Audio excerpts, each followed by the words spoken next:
It's a very interesting conversation about how this affects us identity as human beings, how this affects the way we think and reflect upon ourselves. But there are also macro consequences about these kind of phenomenons. And maybe in the book from Camus, we can see some of these examples. What would you say, Edita, about these examples that we can get from the book? Yes, we can see in this situation that our micro world, our plants are connected with macro world, ecosystem that we are living in, that we are all connected. And like in the book, that we have to think, because for sure, also the one consequences of the virus is this, that we'll have an economical crisis. That already companies are reporting that they will not meet the goals.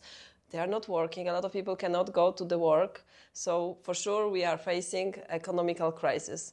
And also in the book there is a character of a crime person that was actually very happy about the virus. And he wouldn't like the virus to end ever, because he not only avoid the prison and consequences of his bad behavior, but he get rich. Because in a situation like this, in a situation of war or plague, people are starting to trading with different things. Like, for example, a face mask. If you are producing a face mask, everybody would buy from you.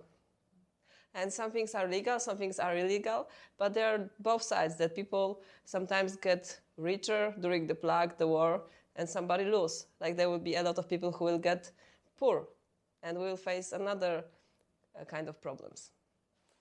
So we had two lines of discussion today. One of them was regarding the importance of knowing our history, of understanding that this is not the first time we experience a thing like coronavirus, and it's probably not going to be the last time, and also how these social phenomena can trigger in ourselves a moment of self-reflection. I would like to end this conversation asking our guests for a very final remark.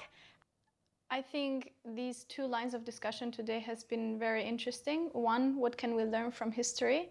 And from my side, I would say that history is in fact the present, because history always repeats itself.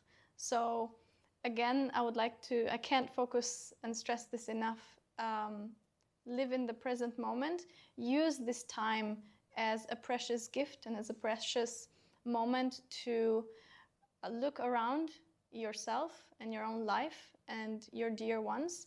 Appreciate what you have managed to accumulate and achieve so far. And use this time also for reflection upon, if you are given a chance to get out of the quarantine, what would you do? That would be my self-reflection question from this session.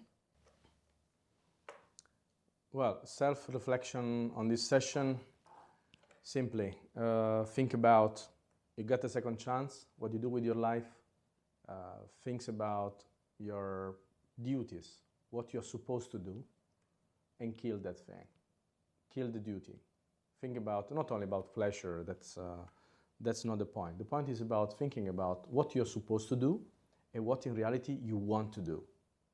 You got a second chance. Maybe next time it will be an asteroid or something else, right? So use this opportunity.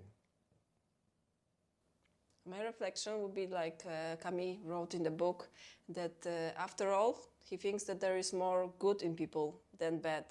And this is a test for our humanity, how we will react and how we'll manage through this, because this will for sure pass. But of course, that causes a lot of problems and a lot of suffer, because a lot of people are dying. So I think we should just think about this, what is good in us, and try to go through the situation the best we can together.